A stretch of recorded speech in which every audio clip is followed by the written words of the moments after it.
ஒரு நெருக்கமான காலம் இன்னைக்கு உங்களுக்கு இல்லை?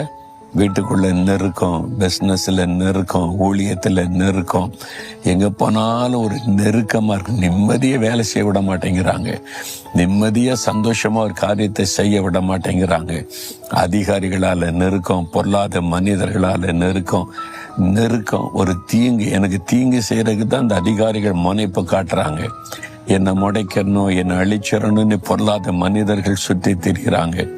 தீங்கான காலம், நெருக்கமான காலம். அப்படி கடந்து போறீங்களா? மனிதர்களால தானே நெருக்கப்படுறீங்க. அதிகாரிகள், பொல்லாத மனிதர்கள், பொறாமை கொண்ட மக்கள், அவங்களால நெருக்கப்படுறீங்களா? என்று சொல்றாரு.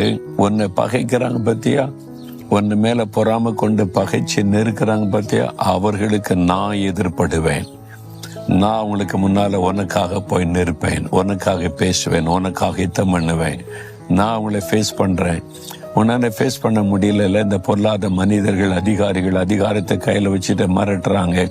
பொல்லாத மனிதர்கள், ஐயோ அவங்க பொல்லாங்க செய்யறவங்க பயமுறுத்துறாங்க. சுற்றிலும் இருக்கிற இடத்துல, வேலை செய்யற இடத்துல எல்லாம் பயமுறுத்தல்கள் நெருக்கமா இருக்குன்னு நினைக்கிறீங்கல்ல? உனக்காக நான் அதை ஃபேஸ் பண்றேன்றார் ஆண்டவர். உனக்காக நான் போய் அவன்கிட்ட பேசுவேன், நான் அவங்களை சந்திப்பேன்னு சொல்றார். அதுதான் ஆண்டவர்.